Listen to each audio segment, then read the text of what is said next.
Okay, so call the meeting to order, and I think Yolanda, you were going to do the roll call. Yes. Mr. Clark, Ms. Diggs, Ms. Hoiser, Present. Ms. Shedd, Present. Mr. Mansfield.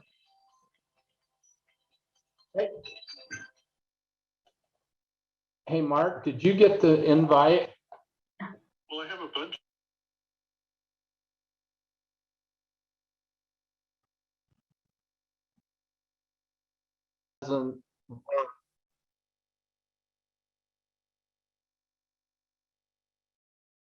Sorry, Yolanda. That's okay.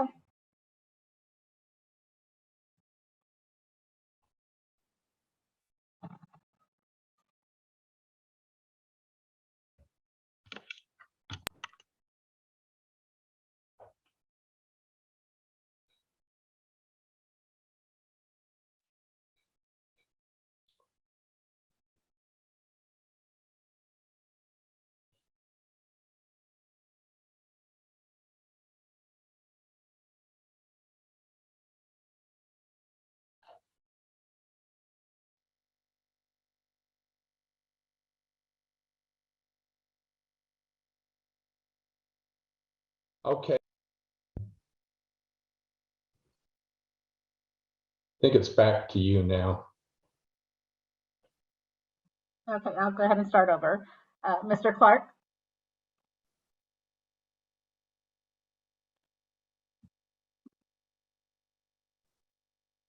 Yes, present here, maybe.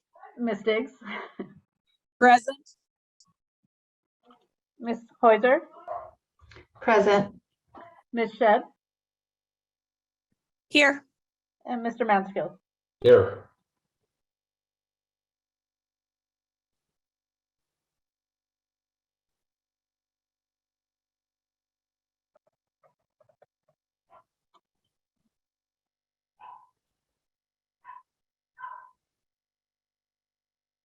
So you guys have turned our cameras off?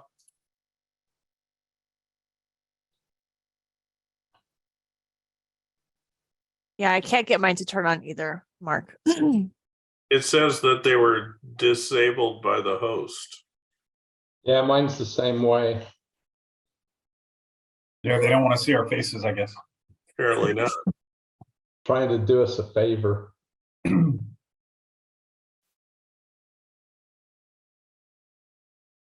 I'll check Yeah. on that. We can continue Okay. with the meeting. Yeah, thank you. Okay, are there any adjustments to the agenda?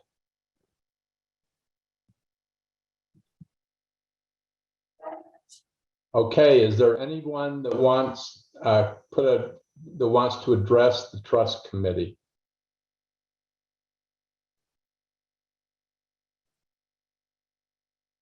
Okay, we're on 4.01. The minutes of the last meeting, October 3rd. I will be looking for a motion and a second to approve those. I motion to approve. Second. All in favor? Aye. Aye. Any opposed?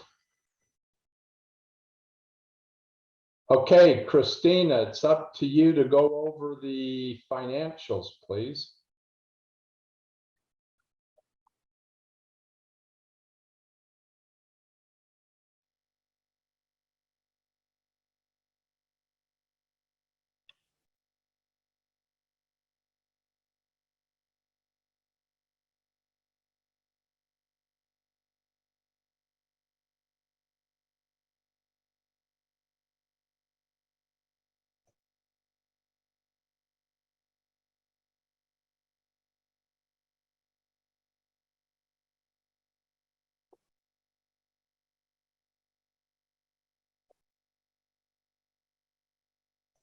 Christina, I think you might be on mute.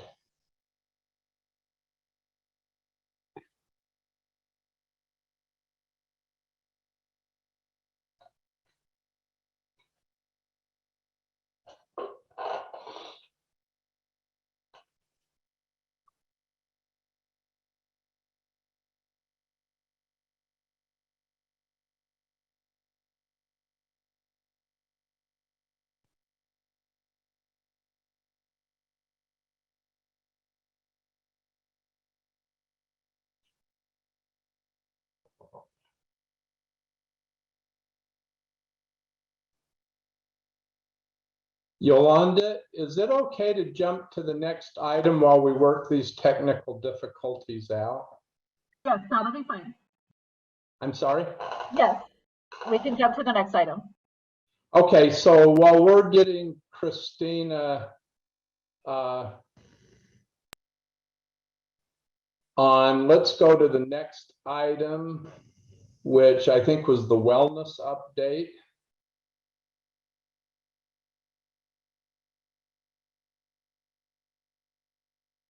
Yes, so the wellness update. This is just to go over the last question that came up on the agenda last month. The question was asked about the comparison between fiscal year 21-22 and the current fiscal year of 22-23. So in 21-22, we had 512 wellness incentive participants. For the new fiscal year of 22-23, we have 487. So there is a difference of 25 participants between the two fiscal years. You still have your shared screen on so we can see your emails. Oh, sorry about that.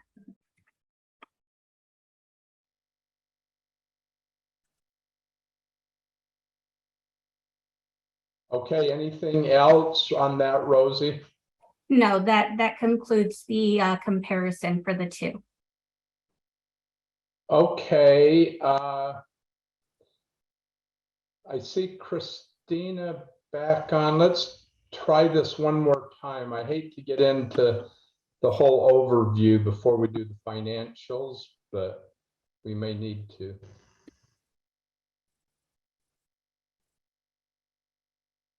Yeah, and I'm looking at the background to see what's going on with Christina's audio. She says that it's telling her that she's on mute. So I'm looking into that right now. Okay.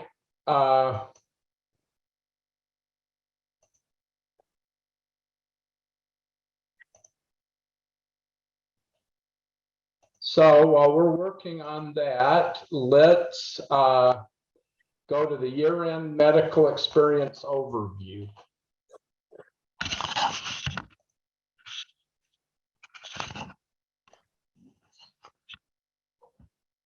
I think that's mine, correct? Yes, Jameson. All right. Let's see if I'm allowed to share. Hold on. I am not allowed to share.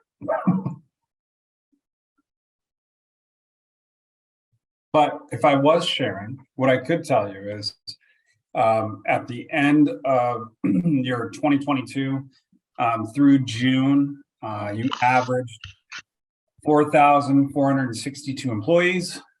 They brought with them a total of employees, dependents, and spouses of 5,894. You spent in medical claims 22,479,000, averaging 1,873,000. You did not have any stop loss reimbursement. And so your pharmacy came in at 10,245,000, averaging 853,000 a month. Your total net, because there's no stop loss reimbursements or refunds, your total net medical and RX claims came at 32,725,000, averaging 2.7 million a month, with a total expense, when we add the expense in and the claims, you came in at 35,988,000, averaging almost $3 million a month, with the total budget set at 33,700,000. And that budget, again, just to remind everybody, it's looking at everybody's enrollment each month times budget rates. Again, that came in at 33,700,000, averaging 2.8 million a month. So we were in a deficit in that time period of 2.2 million, running 107% loss ratio. But you did receive 3.9 million in pharmacy. So when you recalculate your pharmacy rebates back in, that gives us a total expense of 32 million in that time period, against the equivalent of 33,700,000. So we ran a 95% loss ratio. Any questions on that piece of it? I can see if I can share them. We got that fixed. Nope, I still can't share. I tried sharing it too and I can't either. Hey, Rosie. Yeah, interestingly enough, it's showing that all participants can share at any time. So Okay, Yolanda, as a co-host, are you able to see if you can override that? Yes, I'm looking right now.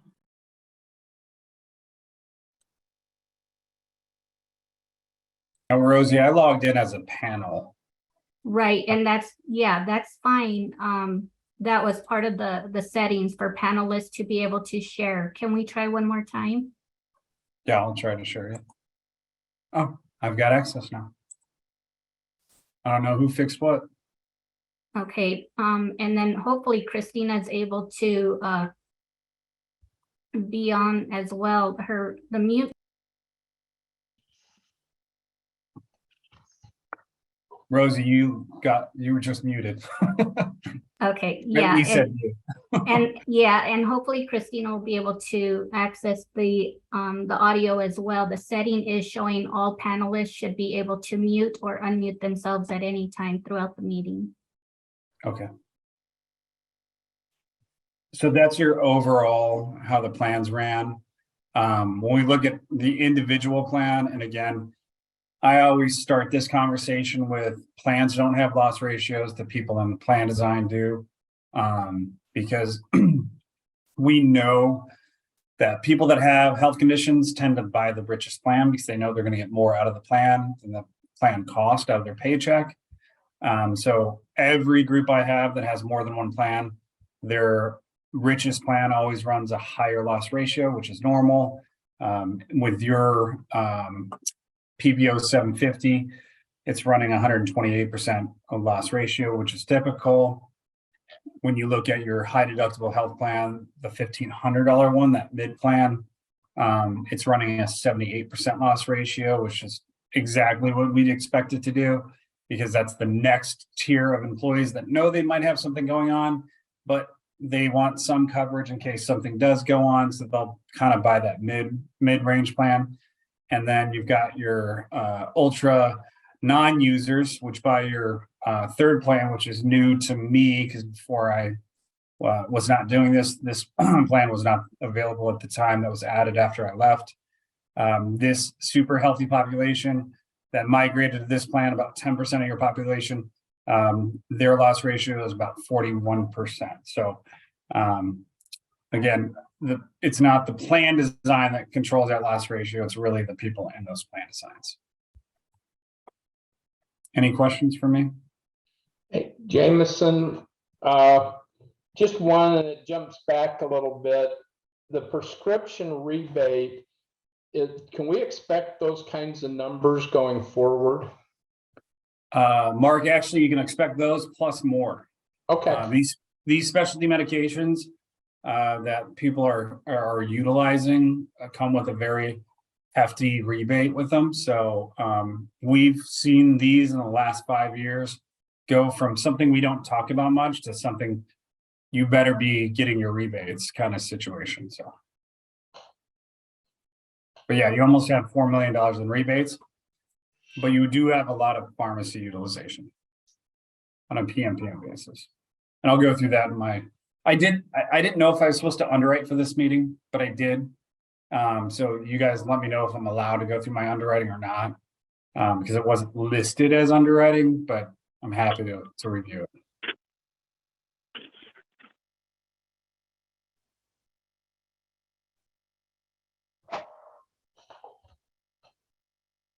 Any other questions on the experience?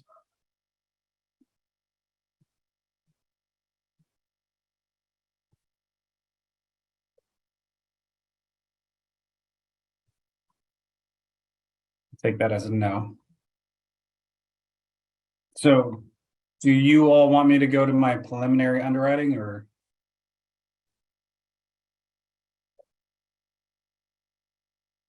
Do you mind holding for a minute? I think Christina shows off a mute now. Okay. If we could jump in and do the financials. Can you hear me? Yes. We can. Okay. Okay. All righty. Do you want me to just cover the month activity for July and August and then the full financials for September, or do you want to go through all three of them? No, the first proposal you made. Okay. All righty. Rosie, can you bring up the July, the page that's statement of revenue and expenditures? It'll be about the third page or so.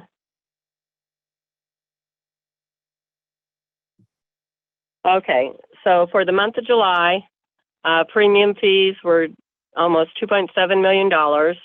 Interest on investments, $14,000.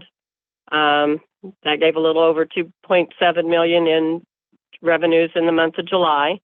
If you scroll down, Rosie, to the bottom, 2.6 million in expenditures. That gave you net ordinary income of 79,000. So you basically broke even. Change in value of investments, there wasn't much change in the month of July. So the excess revenue over expenditures was 77,000. In the month of July, the high claims, we had 3 of them over 50,000, and combined they totaled $264,000. If you want to flip to August, Rosie. And same page. Let me catch up to my page. Okay, the month of August, $2.7 million in premiums, interest $22,000, a small miscellaneous payment. I'm not sure what that was for. It might have been a small rebate or refund on something. Scroll down a little, Rosie.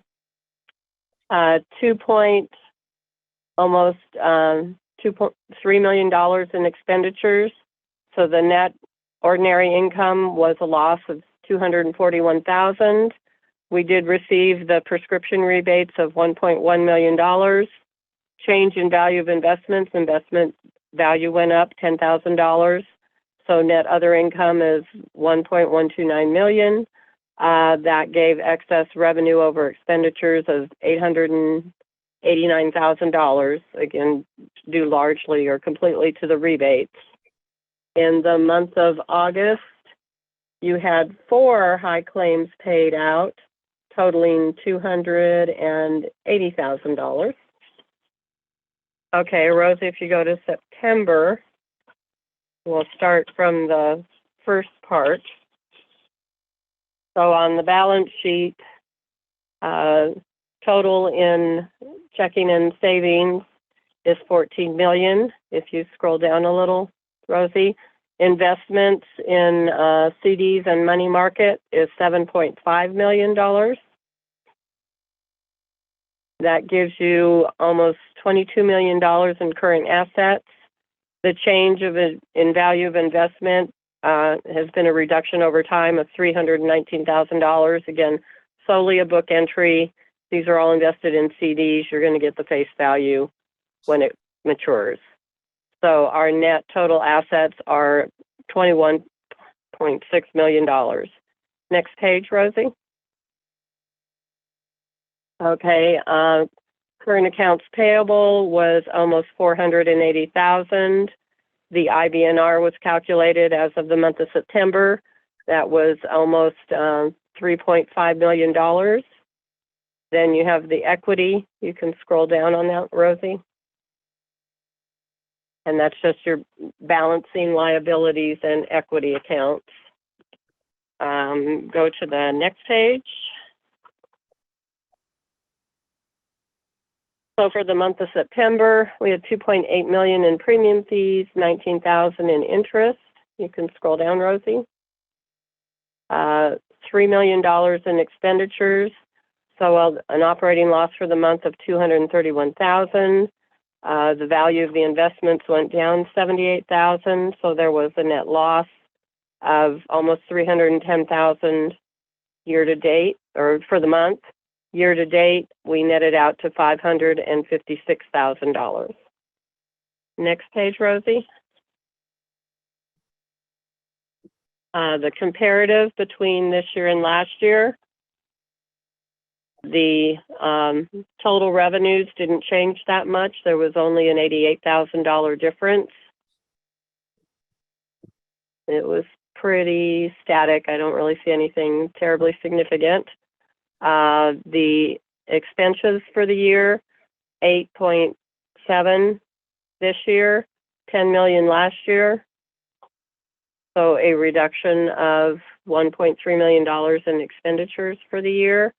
Christine, Really, do the pharmacy rebates funnel into here, or did we actually have that much of reduction in expense?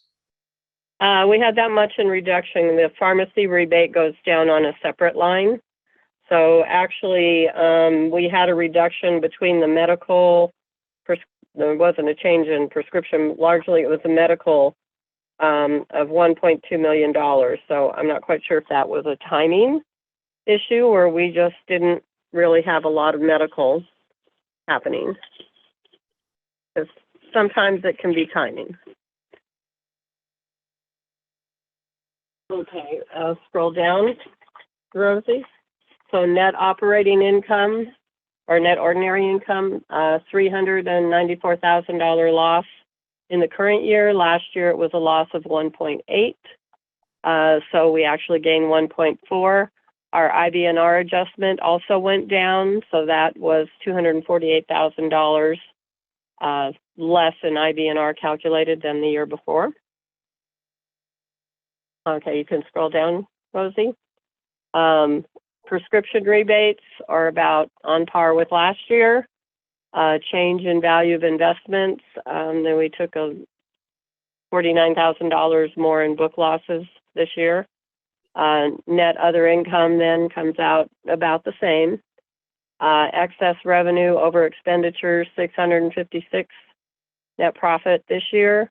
Last year, a loss of 754 million or thousand. So $1.4 million increase from last year. Looking at your cash position, we started the year with $2 million over last year, taking into account just cash transactions, not the accrual type items. We ended up $3 million up. Our reserves for IBNR were less than last year, so our cash position is actually $4.3 million more than we were at last year. Okay, next page, Rosie. This is just the supplemental information summarizing payroll costs, sources of interest income. The county's position at the moment, yield on investment is 1.5, and just a history of the prescription rebates. Okay, next page, Rosie. This is the statement of cash flow. So again, it shows how we started out with a net income of $656,000. We add back the non-cash transactions. So that gives us actual cash provided by operations of $1.1 million. And when you take into account the cash and investments at the beginning of the period, at the end of the period, there's your $21.9 million in cash and investments. The next page is a summary of the investments. We had one maturity, and per the last meeting, we will go ahead and pull that out of Wells Fargo and transfer that maturity over to the Pima County Treasurer's account. The next page, Rosie. This is just a general summary of statistical information. Our average member count up through September was 4,296. Last year it was 4,442, so it's down 146. And then just a graphical representation. And then the average revenue per member per month was $637.80. The average cost was $672, so a cost on per member per month of $35.13. Last year it was $22.61. Next page, Rosie. So this is just the expenditures incurred per member per month. $690.52. So we're kind of hitting in the middle of everything compared to all the other years. Our average year to date is $674.76, and our average for the first 3 months last year was $771.31.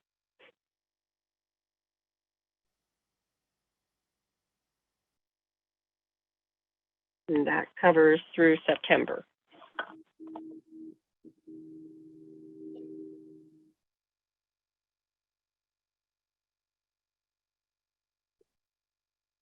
Are there any questions for Christina?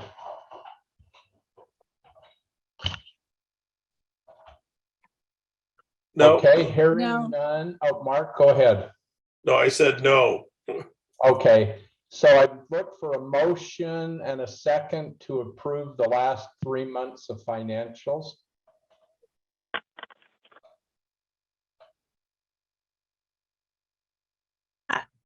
I motion to approve.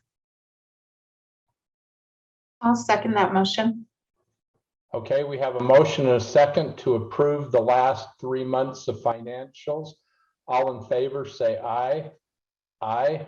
Aye. Any opposed?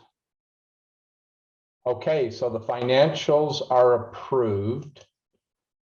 And so Jameson, if you wouldn't mind picking it up from where you left off. All right. So is that going through the preliminary underwriting, or is that what's Yes. next? Okay. Let me share. Does anybody have questions on the lag? I can do that at the end of my underwriting as well. But I know there was differences from the prior calculation to my calculation, and I'm happy to walk through that if that's something that we need to put on the agenda, or if that's something I can walk through today. I'm asking you, Mark, or the anybody on the board. I think it needs to be on the agenda. Okay, then I'll keep silent on that. Yeah, and then if Rosie, if you'll pick that up to put on the agenda for the next meeting. The Will do. underwriting. Yes, will do. All right, let me share here shortly. Share. Underwriting. Let me know that you can see what I'm sharing. I can see I can it. see it. Okay, good. Because I've got, like, my internet's not great. It's weird because my kids are all on their devices. I'm at home, so it takes away from my bandwidth. So thanks for letting me know. So I'm excited to be back. I'm excited to kind of show you, obviously, my way of underwriting and getting through this process. So I have a dashboard here. Again, I start where everybody wants to know.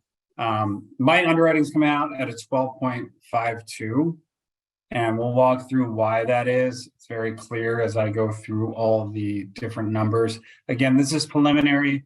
I have to estimate some of those costs like stop loss. I don't have to estimate the cost for UMR. And then there is going to be a discussion that I want to have to make sure I have the correct fixed cost, because I want to make sure I'm comparing apples to apples to your current rates. And Tom's got a little discussion on that as well. But let me go through my process, and then we'll kind of get back to the fixed cost to make sure I have what you all want in the trust as far as the fixed cost for building premiums or budget rates. But looking at this overall, your current budget rates, the way they're set up, you have 3 plan designs. Currently in medical costs for your budget rates leaves $31,239,000. Fixed costs, the way we have it calculated right now, is $3,577,000 with a total estimated budget of today's enrollment. So we're talking about September's enrollment times your budget rate annualized. When we look at my projection in claims, again, with the way you have your stop loss set up in my underwriting process, having $1 million stop loss, I'm not taking out as much as I should normally when your stop loss is a little bit lower. But with that said, you'll kind of see how that process goes. But my claims expectation for next year is about $35 million. Fixed cost with UMRs, they have a till 2024. So you've been flat for 3 years, and then you have an increase for the first time this year with UMR. And then I added 25% to your stop loss just as an earmark for projection purposes. And also you had less an HSA contribution that was in that fixed fee, it looked like. And we have more bodies now in the HSA, so that also grew, which is contributing to the overall expense for what I've calculated for fixed costs, which is about 11%, which gives me the total expense increase for budget rates about 12.5. Looking at just purely budget to loss ratio before rebates, we're 107% last year. Once you add rebates, we're at 95%. But when we look at the budget rate change, it didn't look, and again, I wasn't there last year. So did you guys make a change in budget rates last year? It's just a question I had, because I'm looking at last year to this year. I don't think you made a budget change. As more migration change, but you could correct me if I'm wrong. But it didn't look like there was a budget rate change. And then currently through September, you're running about 100% loss ratio. Renee, you got a question? No, I was just gonna say, I don't think we had a budget change. We did have a budget change, but we covered it with other funds. So we didn't push that Okay. to the employee. So that's the component I think you might be missing there. Okay. So again, this is gonna be an opportunity for me to learn a little bit about the past couple of years that I've missed. So thank you for that. Discussions, we can talk about plan options, and then I'll kind of talk about what's happening in the market and trends. And then, did you have a health plan review yet? So kind of look back at what happened. I think that comes in December or maybe January. Yeah, I think I saw that on next month's calendar. Okay. So I don't have any information for there on my dashboard. The Corey fee for 2023, which you're paying for your 2022 plan year, is about $2.79. I estimated that out about $17,000. That's not in my projection, but it's a very small amount that you guys have to pay for Corey. Unfortunately, but for you guys, it doesn't really impact anything. The HSA deductible limits went up this year, so they're now matching what you're at, 15,000 individual, 3,000 for family. Your HSA out of pocket is 7,500 individual, 15,000 family. Contribution limits went up as well. So now employees next year can put out 3,850 for individual, 7,750 for family. And then not that we care that much, but I always put that in my presentation. The ACA out-of-pocket max is 8,150 and 16,300. Trend that I use is 7.1 for medical, 10.3 for pharmacy. Mainly the big trend line for pharmacy is definitely the specialty. We already had that conversation about pharmacy rebates, which helps offset those costs. But the trend on specialty medication is crazy. The only good news is coming in the end of 2023, there are going to be some biosimilars coming out for Humira, which will hopefully help. Hopefully some people will kind of migrate off Humira and some of those other inflammatory conditions and get into some of these biosimilars. Biosimilars is the closest thing we can get to for generics when we talk about specialty. But it's still trending at a higher utilization and a higher spend for those medications. All right, my process of, so I run two models when I underwrite. I'm going to run a model that looks at actual claims and expectation of claims compared to what happened. And so that's what this sheet kind of goes through. So it gives you a good idea of prevalence of large claims versus severity of large claims and how well we did. I added this color tone to show when we're better than our expectation and then when we're not so much better than our expectation. So in this first plan year, and I don't know if you can see my little hand moving around, in this first time period, your 2020 to 2021 plan year, we averaged 6,003 members. So that's going to be your spouses, employees, and dependents. Claims above $100,000 is where I start looking at a group this size. We had $2.2 million in claims above $100,000. We did not have any claimant exceed $1 million. But when I looked back at my tables and the risk that this demographic would have for that million or $100,000 to $1 million, we'd expect 3.3 million. So I'm actually going to put back in about $1 million because you ran better than expected for your demographics. And so when we look at the below chart, we expected a prevalence above $50,000 to have about 83 members exceed that. You had 71.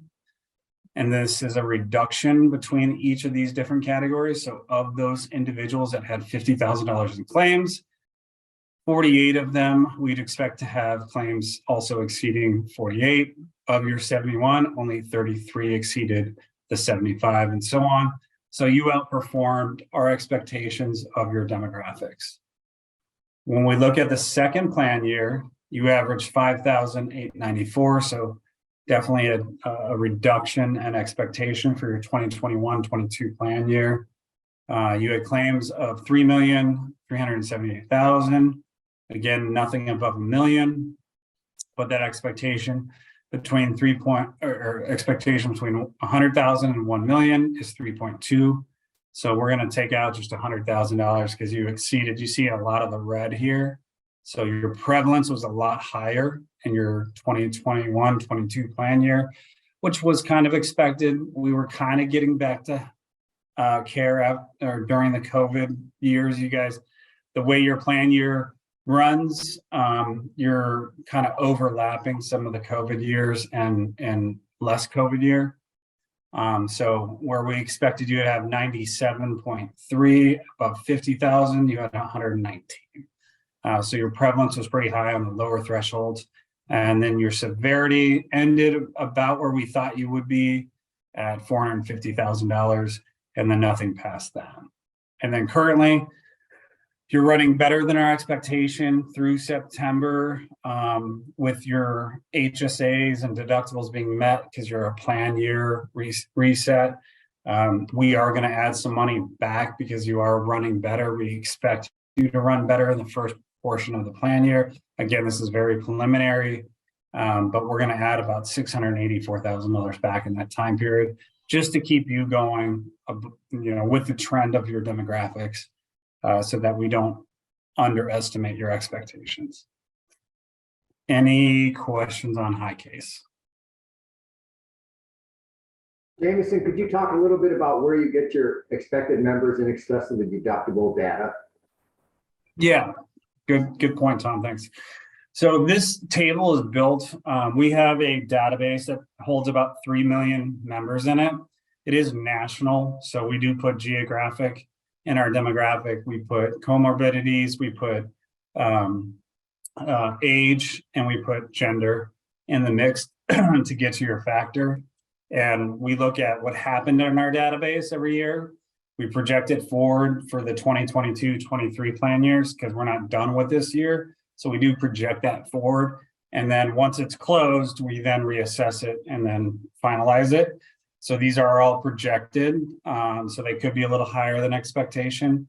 But that's where we get our expected members is from our database, which is way more credible than your 5,793 members or 6,003 members. That credibility keeps us kind of like, I always love Charlie's explanation of it. It's like when you're going to the bowling alley and you put up those bumpers, it's going to keep us in the lane. We're never going to get in the gutter. Because if I projected on a plan year, like your 2020-21 plan year, and I just added trend to that, I would totally under project for you. And then you have your 21-22 plan year where you're over our expectation. If I just added trend to that, I'd over project you. So this allows us to kind of stay in an actual utilization and trend for large claims, because that's really what drives our budget. When we have 10% of our population driving 90% on average our costs, that really helps us kind of, one, get a picture of, did we run better than expected or actually worse than expected? And I use this color coding now to kind of really demonstrate where that prevalence or severity is happening.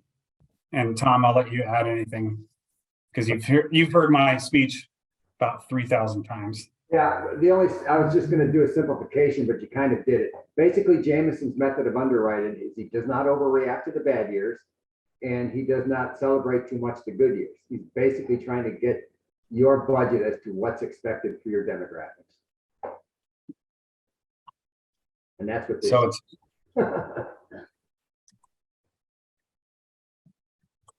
nope. I just lost my. Where's the next? Yeah, sorry. So next page. So this is where the underwriting comes in. I'll kind of zoom in so everybody can see. So what I'm doing here is I'm bringing in this first row, all of your claims in 2020-21 plan year, 20 million. Second plan year is 22 million, and your current plan year through September, 5 million. We're going to do the normalization in row 2 and 3, which gives me a net medical claims of 21 million, 22 million, and then 5.8 million. I'm not making any adjustments. There's no lasers. You didn't have any benefit adjustments. You didn't change networks. You did have what's called a migration. In this preliminary, I'm going to ignore the migration to that new $3,000 plan, and I'm going to get into that a little bit more in the conversation at the end of this. I'm leaving that to allow the claims to run through, because you only had about 10% of your population migrate to that plan, and they are your lowest utilizers, which we tend to see. And when you add a plan that has a lesser cost structure to it, that migration to that plan doesn't overall help the spend of the plan. It actually has what's called a adverse selection. So your healthiest people choose that plan because they don't care about plan design. They care about cost of their paycheck or their HSA contribution. So with that, I did not change a migration because I wanted to let that kind of play out in the actual claims, because I don't think there's a savings at this point for plan design. I think there's a very minimal savings for those individuals that migrated from your current HSA plan to the new HSA plan. With that said, in row 9, we're the same as row 4. So we're 21 million, 22, and then just 5.8. And because we have different membership in each of those time periods, we're going to bring in what's called your member months. So if I'm on your plan for 12 months, I'm worth 12 member months. So just imagine I'm taking a snapshot of your member count each month of the year, adding those up. So you had 72,041 in your first time period, 70,722 in your second. And through September, we had 17,380. Dividing that out by row 9, which gives me a per member per month, which stands for PMPM, of 293.88. And then you can see it kind of bumps up to 316.43. And then you can see it bumps up again at 334.21. Applying an annual trend of 7.1, when we're talking about claims that are 2 plan years old, we look at the midpoint of the plan I'm analyzing of your 2020-21 plan year. And I'm counting the months of that midpoint to the midpoint of the time period I'm projecting. So in this first time period, it's 36 months. So applying 7.1 annual trend to 36 months equals a 1.22 factor, or I'm adding pretty much 22% to the 293, which gives me that 361.02. Doing the same thing in your second time period where you have 316.43, except that's 24 months midpoint to midpoint. which gives me a PMPM projection of 362. And then in your current time period, we're talking about 15 and a half months, which gives me about a 10% trend to the 334, which gives me a 368.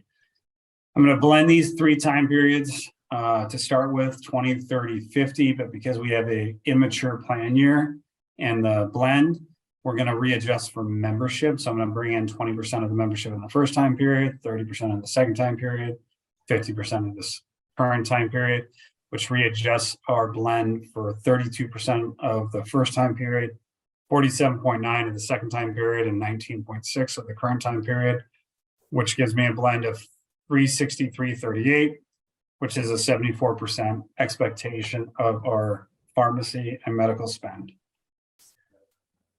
I'm going to stop there, see if there's any questions on underwriting on the medical side.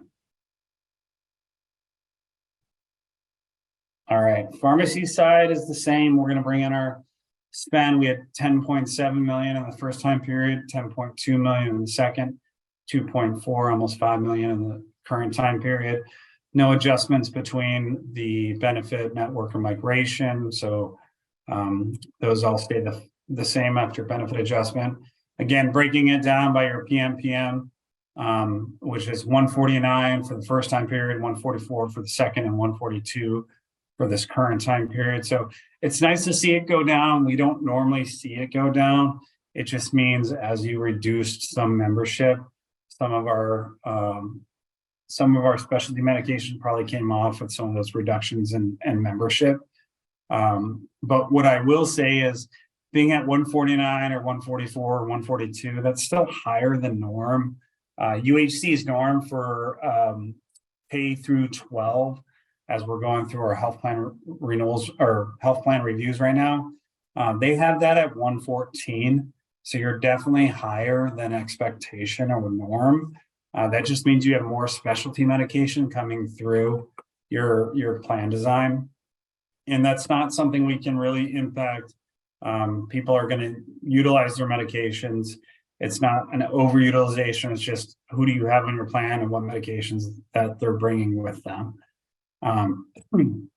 With pharmacy, because we know that there's a lot of specialty that's coming on. I think we have 608 new specialty medications coming on in 2023, besides some of those biosimilars.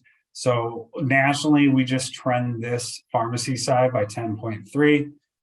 So when we look at that same midpoint to midpoint, so we're going to have 34% of that first time period, 21% of the second, and almost 15% of this current time period. I do bring in your RX rebates because you are collecting those.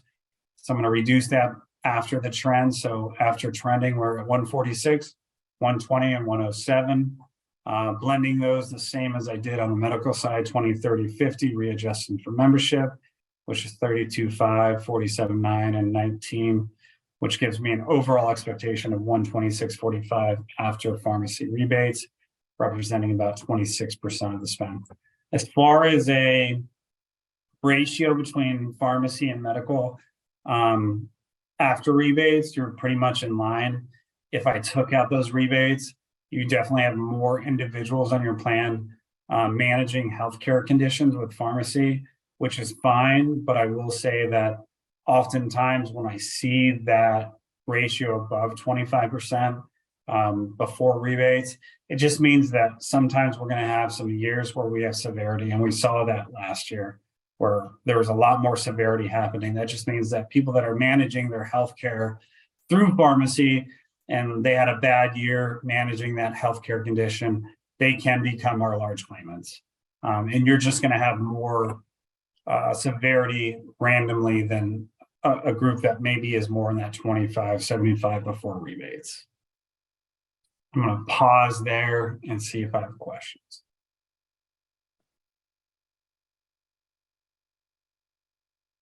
Hey, Jameson, this is Mark. I just want to tell you thanks. I think this insight on how you do your projections has been very helpful for me, and seems very reasonable what you're doing. I appreciate that. No, I'm excited to be back and giving you kind of this extra insight into how I'm calculating things. All right. I did not do the calculation correctly. I can't remember what the percentage was on your UMR, but I think it was 7%, not 5%. So you held flat for 3 years at $29.30, and then this is going to be your first year with UMR at $31.61. So we're going to turn that PMPM to a PEPM because that's how your administration is adjudicated. So now for going forward on your 2023 plan year, you're going to be at 3161 UMR. I'm also showing you 2 different methodologies. I always like looking for a group year size. I like looking at the last 12 months just to see where we were, because that's the most recent time period that I can underwrite and kind of get a feel for how my normalization methodology compares to the last 12 months. So that's why you're seeing this side by side here. You're going to see the same UMR pricing. I added 25% to your stop loss. Again, that's a blend for stop loss because you do get charged a per employee per month and a per family unit per month. The blend was in the 6 range. Adding 25% gives me to a $7.80. In stop loss, we talk a lot about leverage trend. Again, so far, because you haven't had those claims above $1 million, the loss ratio for the stop loss that you currently have, they're making 100% of the money that you're giving them, which is good because you're giving them a very small portion of your total fixed costs. So because you have the reserves you have, I think this is a perfect strategy. We're seeing more $1 million claims than we ever have before. So having that stop loss in place is great, but paying as little as possible. And you don't have a severity issue. You have more of a prevalence issue. So even if we put the stop loss at an appropriate amount, which I'm gonna go back 1 slide. If you were just a normal group and I said, hey, where do we want our stop loss? I like to put stop loss around a two factor. Am I expected? So that'd be about $400,000. So even when I dropped the stop loss to $400,000, the price increase to go from $1 million to $4 million, and actually what you see past that, which you see in each plan year, the severity isn't there. When you made that decision, I think it was now 6 years ago, you're winning that battle.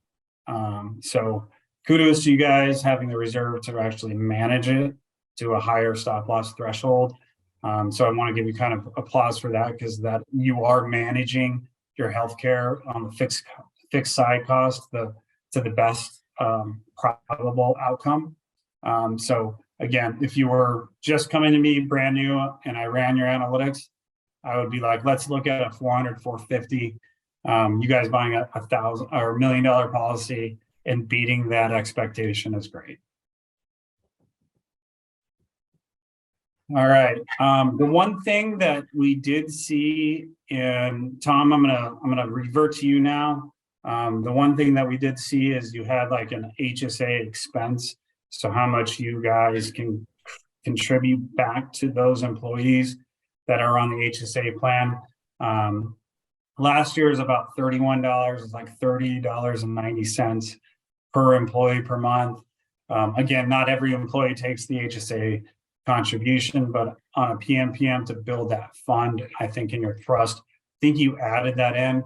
Tom did the math to look at September's enrollment in the plans and your HSA contribution and came out to $34.70, which is also part of this increase because you're going to increase funds because you have more employees picking those HSA plans and picking up that excess money.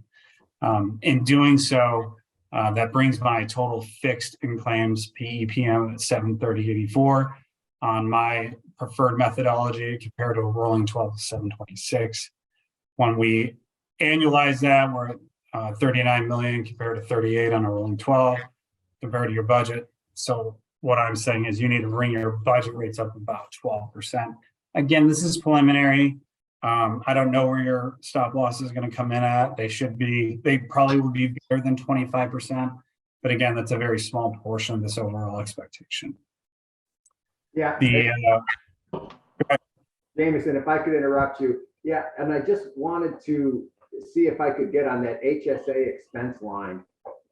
My assumption, and I've done some calculations looking at your history, is that we do an estimate of the number of people. There's a $1,200 annual HSA subsidy for those on the high deductible health plan.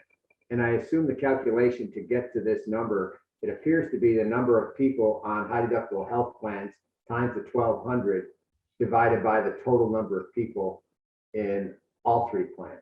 And that's when I look at the history, that looks like how it was calculated, but I just wasn't sure. And I was hoping I could bring this up and someone on the board or somewhere could say, yes, Tom, that's what it is.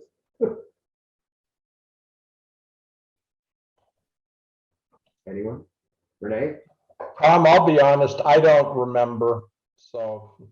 And I picked this up off one of CBiz's, their report that they did last September. I think they called it a premium adequacy report.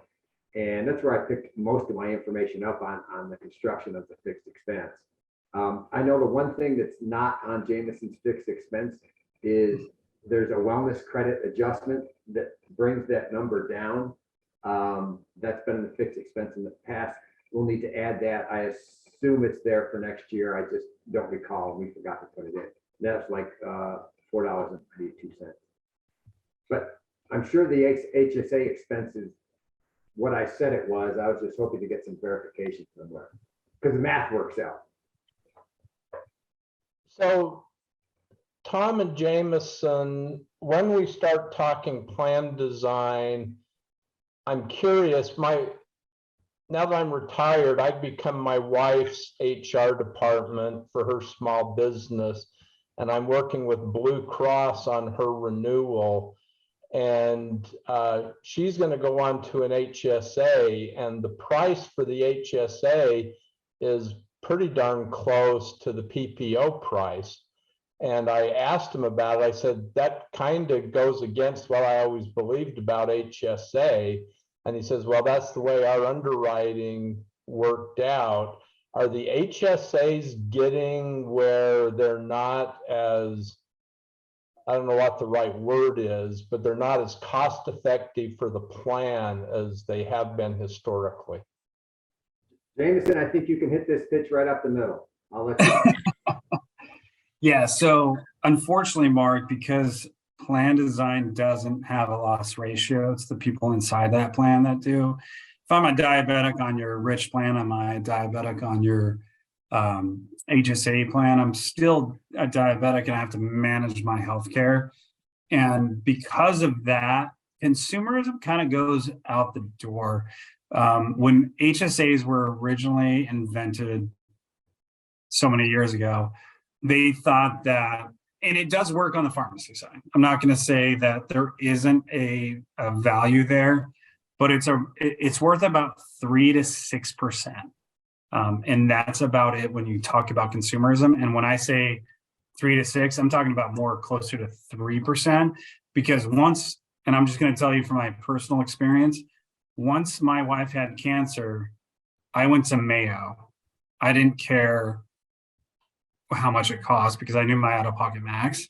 I don't care if I'm on a PPO or an HSA, because when I have cancer, those plans treat me the same. So the only area where HSA has really consumerism is going to be in your pharmacy. And unfortunately, because of the way people buy insurance, and because insurance is not a commodity, it's a risk factor. And we're trying to project for our risk, not our plan design. And HSAs tend to attract those that are super healthy or super expensive, depending on where your out-of-pocket max is, or your deductible and things of those nature. Those that know healthcare, because they have issues that they have to manage, they do the math. They don't care what comes out of their paycheck. They care what happens, what they get out of the plan. So if they know they're going to get more out of the plan design than what they pay out of their paycheck, they're going to gravitate to that plan that best meets them. And insurance is a zero-sum game. you're either going to get more out of that insurance product or you're going to get more out of your paycheck.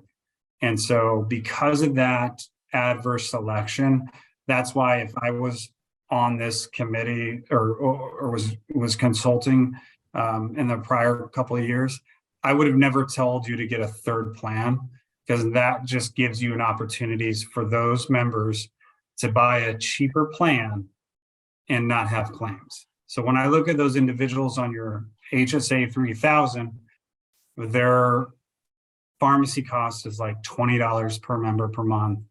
And it's not because of the plan design, it's just they don't have a lot of healthcare to manage. And so we just reduced our budget.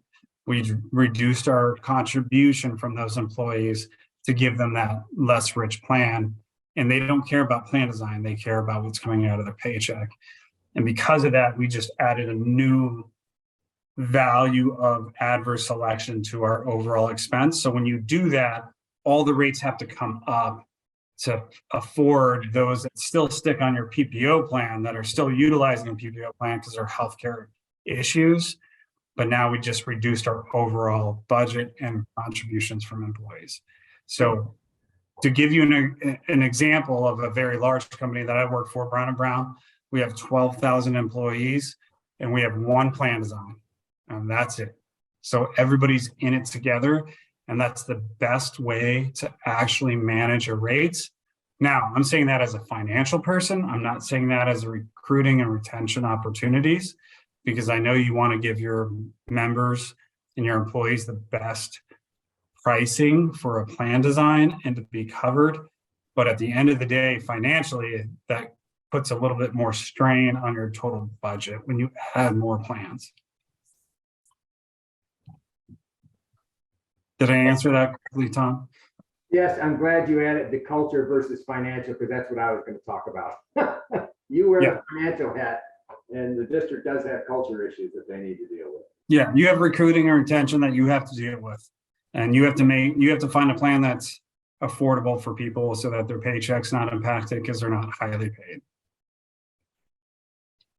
That was great. Thank you, Jameson.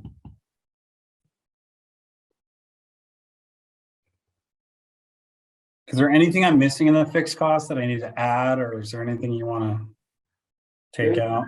I think the one thing that we will have to add is I'm going to look, and I assume it's still in for next year, a wellness credit that's been in the past fixed expense, and it's a little less than $5. So it'll reduce that fixed expense a little bit. It's not going to make a big difference, but Again, this is preliminary. This is just an opportunity to look at where the projection's coming from and dig into the numbers line by line so we know where this projection came from. Jameson, I think one of the agenda items were any recommendations after looking at last year. Do you want to flip up to the next page and talk about anything? Not this. Yeah, so the next page. Yeah. So the next page is just how you take a $39 million estimation and break it into the three plans and the three tiers. And I kept everything the same. So really, I'm just applying that 12% to each of the rates for simplicity.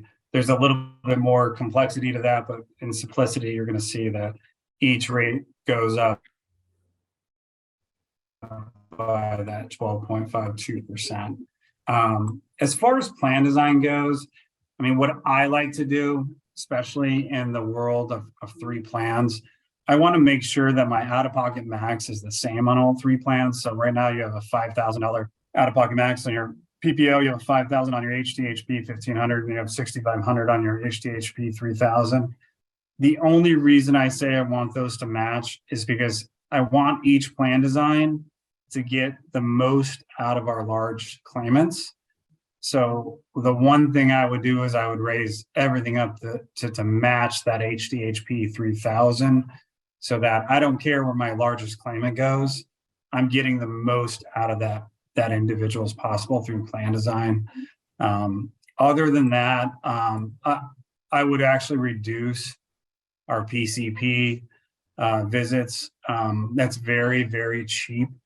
I'd rather somebody go to a primary care physician 52 times a year to stay out of the inpatient hospitalization once. Specialties, kind of the same thing, but you're right about where I'd want you to be. 45 or 40 is definitely I don't want somebody to not go get care. And that's unfortunately what happens in these HDHPs. When I know I have to pay the full cost of a primary care physician of $100, I may not go. And now I just have a simple flu that I could have gotten taken care of, but I didn't want to go because I'm in your HSA plan. And all of a sudden now I've got pneumonia and I'm ER now, I go inpatient, I'm now a $65,000 claim. So you're doing a great job with your pharmacy at zero with generics. I think that's awesome. You're going to save a lot more than that. And I think your specialty tier is awesome as well, where you have that PRP program where they have to sign up for that if you're in specialty to make sure they're getting the care information they need, they're getting the quality checks they need and all that. And if they don't do that PRP, then they're going to pay 30%. So kudos to you guys for doing that. I think that's a great program. Other than that, ER copay for that PPO is in line. I think your urgent care is in line. Urgent care is very inexpensive. If you want to get a little bit more rate relief for the majority of your population, I would drop this plan to an 80% plan and move this out of pocket up to 6,500 to kind of balance those plans out. But again, we're in a world where recruiting and retention's hard. So you can tell me to go pound sand and my feelings will not be hurt. I'm just telling you financially where I would take some of these plan designs.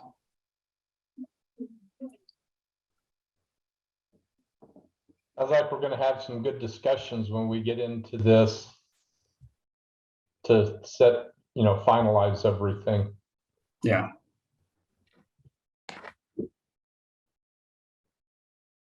So hopefully this is what you're looking for today. Yeah, I've enjoyed it. Yeah, I'm available for parties too. So, if you ever want me to show up to a party and walk through this, I'm happy to. That's a bad underwriting joke, by the way. Hey, I'm an engineer, so you'd be the life of the party. Yeah.